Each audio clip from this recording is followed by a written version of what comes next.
can hear your voice and I can. Okay, good. Good evening, everyone. I'm going to talk about next 20 minutes initiation and monitoring, but most of it is already been covered. So we'll just run through quickly of those aspects. And don't worry if you don't get opportunity to ask questions. I'm sure when you come for the hands-on session, they will learn a lot of opportunity to go through them in practice as well. So don't worry about that part. So let's start with the initiation and monitoring.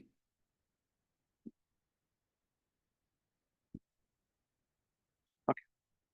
So no conflict of interest. So when does the initiation start? It's not when the patient is on the bed and ECMO cannulas are in actually. It should start the moment you get a call for ECMO. So a lot of success of ECMO depends on choosing the right patient for the right indication and initiating at the right time. So if you look at a lot of, many times what we get a call is for ECMO when the patient is almost about to arrest. And that is not the good time to go on ECMO because by then a patient is already in multi-organ failure. And then even if you initiate ECMO, success of it not going to be that great. So we want, when the single organ failure is there, when the conventional management is failed, the sooner the ECMO initiation, the outcome is going to be good because you can have a smooth run of ECMO and the ECMO duration is going to be less and outcome is going to be better. So it should start the moment you get the call.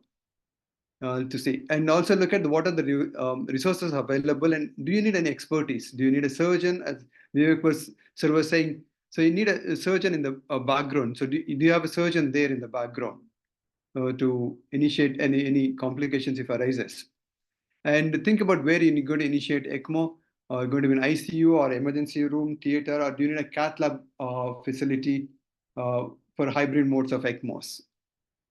And decide about which mode of ECMO you're going on, venous or arterial. Take consent and prepare the path. If especially going for the femoral cannulation, so somebody need to prepare, shave the pubic hair and expose it and clean it. Well, these are all small things, but we can minimize the time going on ECMO because when you get a call for ECMO, it's a time-limited thing. So we want to initiate as soon as possible. So these are the things, some of the things which can somebody think about preemptively and act on those things. And then arrange for cannulas and dilators. And ultrasound is a very good guidance to look for the cannulation. It also helps to determine the cannula size and also helps to how far you want to put the cannula. So once you put the cannula, usually in adults, we go for saline priming, but in a pediatric or even in adults who has baseline hemoglobin is already low, we go for blood priming. If that is what you're anticipating, the moment you get ECMO call, either alert the blood bank that you need 1 unit of blood, or if the patient is coming from the referral hospital, if you have a facility of good rapport there between the two hospitals, you can ask the referral hospital to keep their blood ready. And the patient, when you go there, you can initiate there, or you can get the blood along with the patient to your center and initiate. Because once you send the cross-matching sample, it takes 45 minutes to get the cross-matching and blood. So we can minimize those times if you plan it preemptively. And then highlight of any coagulopathy patient has and have a strategy about anticoagulation. How much heparin you're going to give and what is the anticoagulation strategy. If the patient is not coagulopathic, we give 100 units per kilo as a bolus and then followed by infusion. But if the patient is coagulopathic, you titrate that dose depending on how much coagulopathy is there. And then determine the cannula insertion length. Usually we do it if the femoral cannula, we measure it from the inguinal ligament up to the xiphisternum. And similarly for the neck cannula, whichever the point you're going to puncture the neck until the sternal angle. That is the rough estimation of cannula length. Then you'll also confirm that with, once you put the cannulas that far length in, and then you confirm with ultrasound guidance. In a typical adult of 70 kilos, femoral drainage cannula would be anywhere between like 35 to 40 centimeters. And the return would be anywhere between 12 to 15 centimeters. Obviously, if the children, then you have to really determine the cannula length and then double check it again with either X-ray or the ultrasound guidance. And once you put the cannulas in, attach the circuit without any air bubbles, so that you get a hands-on experience on the workstations when you come for the practical sessions. And then once you put the cannulas in and attach the circuit to the cannulas, so it's all everywhere it is clamped. There's no flow in the circuit. So you then slowly increase the RPM, the revolutions per minute, to 1000 RPM, and then unclamp the drainage side, then followed by the return side. And then slowly increase the flows to the required support. So you need to be really careful when you increase in the flows, and also match the sweep gas flow to the flow. Generally, we follow 0.5:1. So what it means is, if the blood flow is around 1 liter, sweep gas around 0.5 liters. And the reason it is very important is you don't want to blow down, bring down the CO2 too rapidly, because that can cause a cerebral ischemia and sometimes cerebral hemorrhage. So if the patient is already like in a high PCO2 or respiratory acidosis, is that you don't want to bring down the CO2 normal immediately within few minutes. So you want to bring that down very slowly. And then similarly, wean the ventilation gradually to minimal. So whole point of putting on ECMO is patient should be on wrist ventilatory settings or minimal ventilatory settings, and you can minimize the ventilator-associated lung injury. Also, similarly, wean the inotropes as per the requirement. Make sure they mean arterial pressure around 16 adults and a pediatric age appropriate.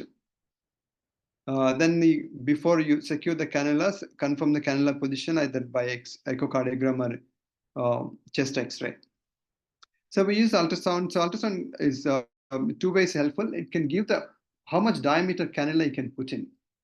And if you look at all the cannulas, they usually mention what is outer diameter, and that gives a rough idea what size of cannula we can put into that vessel. And then it also helps how far length we can put in. And this is one of the nomogram we follow, but there are various nomograms are there depending on the cannula make and things. But idea is to have a largest cannula so that you get a free flow, but not too large where it's snugly fitting into the vessel. Then that is also an issue. So largest enough, but it's not snugly fitting into the vessel. And then you really look at how much flow you need. All these things you need to consideration, choose the cannula size. So these are the various nomograms one can follow it. And then a lot of things are there available on the internet as well, but you can speak to any of the experience centers, how they're choosing the cannulas if you're in doubt. And we use the stiff guide wire, which is 150 to 200 centimeters. This has to be really stiff. Otherwise, we have a problem navigating the cannula underneath the femoral ligament. And there's a different cannulas, you can get it. This is a typical configuration what we use for the large length and multi-site holes with drainage cannula, and the short length with this one single opening for the return cannula. So dilators, so it's very important to have a serial dilators. I mean, if your center is good enough, you have a dilators get in with the cannula, that's fine, well and good. But that may not be a economical option all the time. So what we find it at our center, what we use, these are the urethral dilators used for the urologist for whatever the surgical purpose, and we found this quite useful. The cannula, the dilator size ranges from 12 French almost up to 32 French. And these are quite stiff and this quite useful. And this costs around like 10,000 rupees, and every time you can use a new one, which is a sterile one, rather than the sending it for the previous dilators for sterilization. But if you have something comes with your cannula set dilator, then you can always use those ones. So this is a 11-year-old girl with viral myocarditis put on veno-arterial mode of ECMO. If you look at it, so this was a drainage cannula put into the femoral vein by percutaneous technique. So what Vivek was saying about under ultrasound guidance. And this is a return cannula into the femoral artery. So we had to do a semi-Seldinger technique.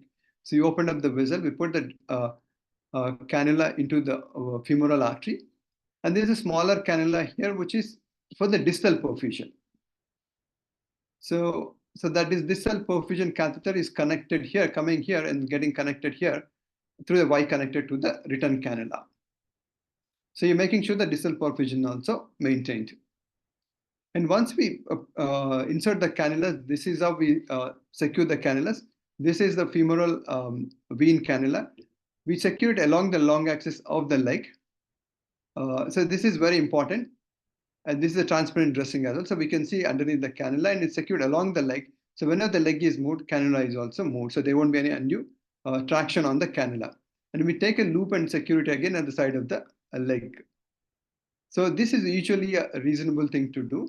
The main problem would be going to come with the neck cannula, where the length is only like 12 to 15 centimeters in adults, and they're even shorter in pediatric age group. So, and this is the one is going to be quite mobile as well. So what we tend to do is fix along the neck, take a loop around it, and then fix again in the chest, so that any movement in the neck or chest movement, there won't be any traction on the cannula. And sometimes you can do this way also, where you put a Velcro band around the head, and then in that you fix the cannulas again here. So this is securing this neck cannula is very important, because after in a prolonged ECMOs, this cannula becomes quite mobile. However much you've secured it and put the stitches, when the patient becomes awake and moving and breathing, it becomes a bit of mobile thing. So you need to be careful with that cannula fixation. Okay, some of the problem to anticipate and be prepared for it while initiating is vessel injury. So whenever you're putting the big guide wire and putting a big dilators and catheters, there's always a risk of vessel injury. So one need to be mindful about it, and any wrong track formation is there.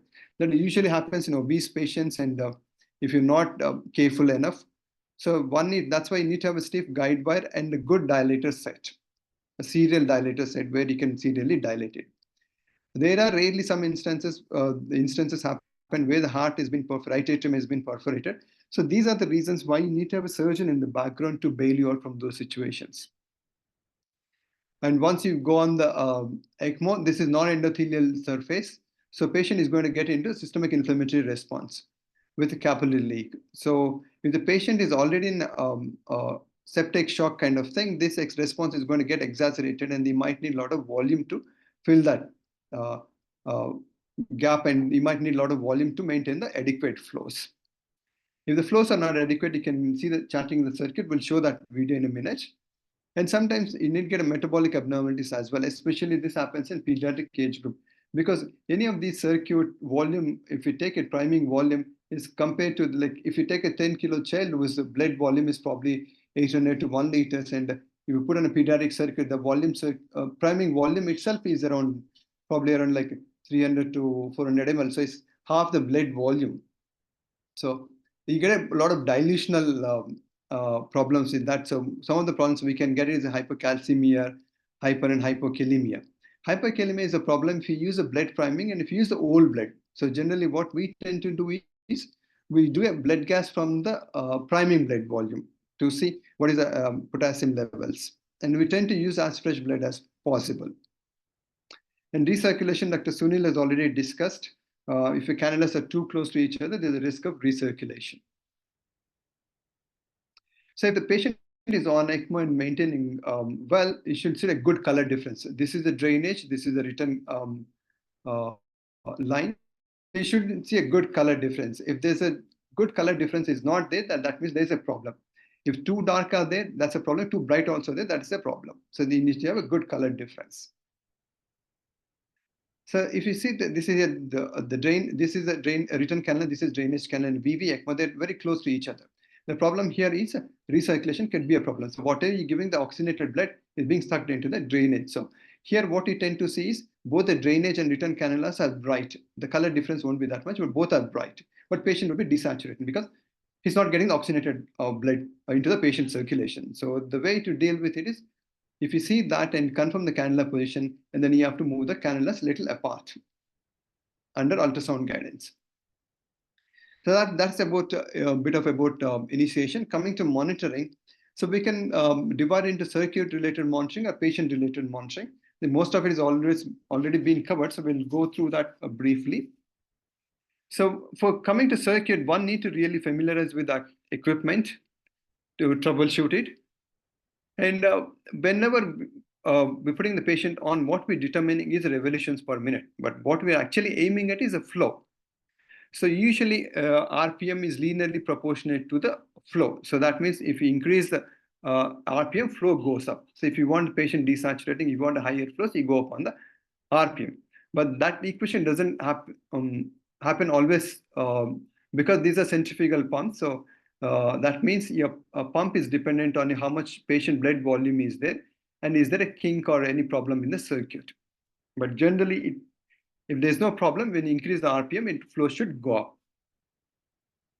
And then we need to monitor for the Goel said about the pre-pump pressure, pre and post oxygenator pressure. So we'll show that in a minute. And always look at the coagulation monitoring. What we do is the activated clotting time at the bedside. So that's kind of a bedside testing, point of care testing, quite useful, but sometimes it may not fit in the clinical picture. So if that is the case, what we tend to do at the center is always back it up by doing APTT twice a day. Or if a ACT is not fitting the clinical picture, then we do a APTT as well. So what we may try to maintain ACT is around 182 to 200 number. And then if that is not maintaining, and then we double check with ATT. We use sometimes TEG if there's a patient is bleeding, and then if you want to give any blood products, that TEG will help us to determine which blood products to be given. And then we need to do a blood gas from the oxygenator on a regular basis, at least once a day we do it. And then if there's any problem, then we'll do it at that time. And make sure the cannula position is not moved and the serial chest x-rays. And one need to do each shift circuit check from one end to other end. So this is a monitor showing it. This is the liters per minute, and this is the revolutions per minute. So if you want to increase the flow, you go up on the revolutions per minute. This is a negative pressure, which shows the pre-pump pressure. So that is usually negative pressure. So we don't want anything more than 30, and especially not more than 100. So if it's going more negative, that means this patient do not have enough circulating volume. That's why machine is needing too much pressure to suck the blood into the circuit. If that is the case, then you need to give some volume to the patient. So that is the pre-oxygenator pressure, and this is the post-oxygenator pressure. So there's a slight pressure drop is there because the oxygenator is not just a bunch of capillaries put together. So the blood flow is going to be really sluggish in this oxygenator. So you're going to have some pressure drop. So some pressure drop is acceptable. There's no normal number for this. Each oxygenator has a slightly different number. But what important is how is the trend? So when you started ECMO, look at the pressure differences, what we call it the delta pressure. So if delta pressure is around like 20 or 30, and see what happens to the delta pressure over a period of time. If that is increasing, that means there's a problem in the oxygenator. So that usually because of some clots in the oxygenator. So one need to be really careful about those things. Say if you started ECMO, the pressure difference is like 25 to 30, and 10 days down the line or 2 weeks down the line, pressure difference has gone up to like 150, 200. That means there's a problem in the oxygenator. And that oxygenator is going to fail. So you need to preemptively think about those things and see whether we need to change the oxygenator. Now there's just a video to showing the charting. Can you see that charting of the circuit? So what it means is needing too high negative pressure to suck the blood in the circuit. If that is the case, then we usually give the volume. Sometimes it can also happen if the drainage cannula hitting against the vessel wall and not getting any volume. So once you give the volume, it's still not corrected, look at the cannula position and see whether we need to change the cannula position. So one important piece of equipment you would need at the bedside is a flashlight. So with the flashlight, each shift from one end to other end, you go and check for any clots, check all the connectors are tight enough, and the blood flow is flowing or not. So these are one of the checklists what we use at the patient bedside. So where you get a patient demographics and the cannula sizes, what kind of pump you're needing, oxygenator, and then what important here is what is the ACT, activated clotting time, mean arterial pressure, pre-membrane pressure, post-membrane pressure, what is the delta pressure and pre-pump pressure, all those things, revolutions per minute, how much flow is needing, how much heparin you're needing to maintain that ACT, and what are the ventilator parameters. So this kind of captures both the patient side of vitals and the pump side of the numbers. The second is some safety checklist. We need to go to each shift. So anticoagulation, we discussed that, and there's going to be a separate topic on that. So we'll skip that. So coming to patient-related monitoring is important. Is like any other critically ill patient. So you would monitor the vitals every hourly, do more frequent bloods until patient is stable. Important thing is the neuro observations and the cardiac function in a veno-arterial mode of ECMO. So we'll go by one quickly on that. So if the patient is on ECMO, if the patient is getting low flow, so usually that is because of the hypovolemia or increased resistance in the circuit. Hypovolemia, how do you identify? You're needing a high negative pressure or tube chattering. if that is the case, or the patient is developing a new onset of sepsis and is leaking out again. So if those are situations where you get a hypovolemia and flow would come down. So in those situations, you need to give fluid bolus, but really need give the fluid bolus to maintain the flows, but really go back to what is the root cause of it. And if it's not hypovolemia, some resistance in the circuit, usually that's because there's some clot in the circuit. Usually it happens because of clot in the oxygenator. So then that would be identified increasing the delta pressure. Or some kink in the circuit, or return canal is hitting against any vessel wall. So if that is the case, then you need to identify and address the reason. So patient is desaturating on ECMO is in a venous ECMO. You need to look at, usually they desaturate because whatever the flows have not been maintained, a drop in the flows. Generally, what we tend to do is accept saturation anything more than 80 or PaO2 more than 50 is good enough to maintain the saturations for the patient, oxygen delivery to the patient, provided there's no building up of the acidosis or the lactate is normal.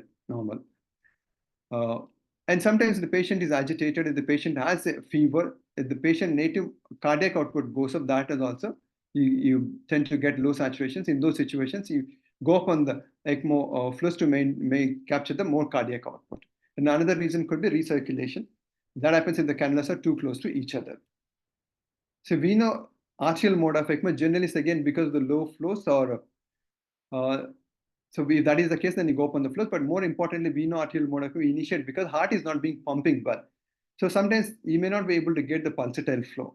So you may not be able to get the pulsatility on the pulse oximetry.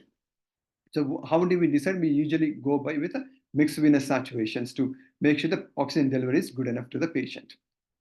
When the heart is improved, it's a north-south syndrome, I think it's already been discussed. This usually happens if you have a combined cardiorespiratory failure and you initiated the veno-arterial mode of ECMO. And then over a period of time, heart is improved, but lungs have not improved. So in those situations, what happens is the upper body is perfused by the native heart, where the deoxygenated blood is coming from the lungs, which is being pumped into the upper half of the body. And the lower half of the body is pumped by the ECMO flow, where the oxygenated blood is there. And then this meeting point depends on which is the most stronger one. If the heart is too weak, then meeting point comes somewhere here, and the entire circulation is taken over by the ECMO circuit. But if the heart is improving, that meeting point shifts distally. And if it's somewhere here, so the problem here is the cerebral circulation is being pumped by the deoxygenated blood. That is the problem with Harlequin syndrome, because we need to make sure that cerebral flow is oxygenated. So how do we do that in those situations is either you change to venous mode of ECMO because heart is improved, then he doesn't need any more veno-arterial heart support. But that may not be the case in every situations. The heart is improved, but not to enough good enough to come off veno-arterial mode of ECMO. In those situations, what we tend to do is we put another drainage line into the internal jugular vein and give a little bit of blood into the right side of the heart. So that blood goes into the right side of the heart, lungs, and comes back into the left side of the heart. So in that way, you're trying to maintain the improve the saturations of the upper half of the body. And then as the heart improves, then you remove this cannula, drainage cannula into the femoral artery and convert it into the venous mode of ECMO.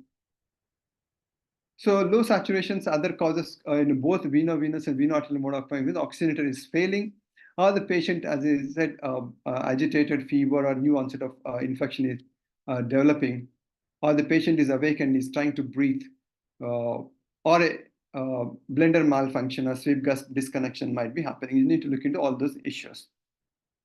Hypercapnia is rare in ECMO because CO2 diffuses easily. So, but sometimes it can happen if in a prolonged ECMO. The reason usually is oxygenator is failing, and then the membrane edema as well, it happens. So that's the reason we advise to flush the oxygenator. So what we tend to do is increase the sweep gas for 10 to 15 liters just for a few seconds to wash out any water droplets accumulating on the membrane. But usually it's importantly because of the blender malfunction. So you need to look into that issue as well. Hypotension, again, if it happens, usually either because of the sepsis with third spacing or a new onset of cardiac dysfunction is happening. So that can happen in a venous ECMO, prolonged ECMO, where patient goes into pulmonary hypertension and then consequently biventricular failure. Or in a veno-arterial mode of ECMO, usually because again, sepsis with vasoplegia, it can happen. So neurological monitoring is very important because all we're trying to do is preserve the cerebral circulation and maintain a good oxygen supply to the cerebrum. So you need to be really careful of those things because these patients are heavily sedated. And as we discussed, sometimes they are hypercapnic before going on ECMO. So we don't want to blow down on CO2 too rapidly. We need to bring that CO2 very carefully. And they're anticoagulated as well. So their risk of IVH is high. Risk is most high in neonates. So what we tend to do is a daily ultrasound in a patient where the anterior fontanelle is patent. And one of the various ways of doing it, important ways to do, look at the pupillary reaction and see whether the patient is stable, and the sedation holidays we can follow on ECMO patients as well when the patient is stable on ECMO. Make sure they're coming out of sedation and responding appropriately. One way to monitor is near-infrared spectroscopy. So this is a patient on veno-arterial mode of ECMO. So both cannulas are there. This patient was actually a respiratory indication, but we had to cannulate femoral carotid vessel because of he's only like 1-year-old child. We couldn't cannulate femoral vessels. That's why we had to cannulate the internal jugular and carotid artery. So this is like probes on the forehead, so which gives a left and right perfusion. So if you look at it, there's no difference between these two. So that kind of reassures patient cerebral circulation is being maintained. So though it's a right side carotid artery is being cannulated, there's no flow upward into the cerebrum from the right side carotid, but the left carotid is maintaining the cerebral flow. So that's what some of the aspects of monitoring. So for successful initiation and monitoring, one need to really prepare and anticipate a lot of it, and we can minimize a lot of complications and time delay in initiating ECMO. Going in sequence always helps to minimize or avoid any each step of the ECMO initiation. So checklist kind of thing is quite useful, and team training is quite useful to make sure that each step is followed and anticipated and dealt with it. A continuous documenting is very important to make sure the trends are being followed and identify any change in the patient condition. Always have some backup or emergency plan what if something doesn't go according to the plan. And the communication is very important with the family, and this has to be done when you're initiating it. Reason I put this one is many times when you say we're putting a patient on ECMO for a respiratory reason, and you've seen in COVID times, many patients went on ECMO for months and months. So this discussion has to happen with the family initially itself before going on ECMO. Because once the patient goes on ECMO and the patient is very jittery, the patient, usually what I tend to tell them is minimum any ARDS, bacterial or viral, 2 weeks is the minimum period. Don't expect any improvement within 2 weeks. And improvement starts after 2 weeks. And there are instances where we've gone on ECMO for even 4 to 6 weeks and 8 weeks also. So then they won't trouble you at least for that period of time. Otherwise, they tend to trouble. Patient is not improved even after 4 or 5 days. So it's very always important to communicate with the family even before you initiate ECMO. So with that, I'll conclude that. Any questions?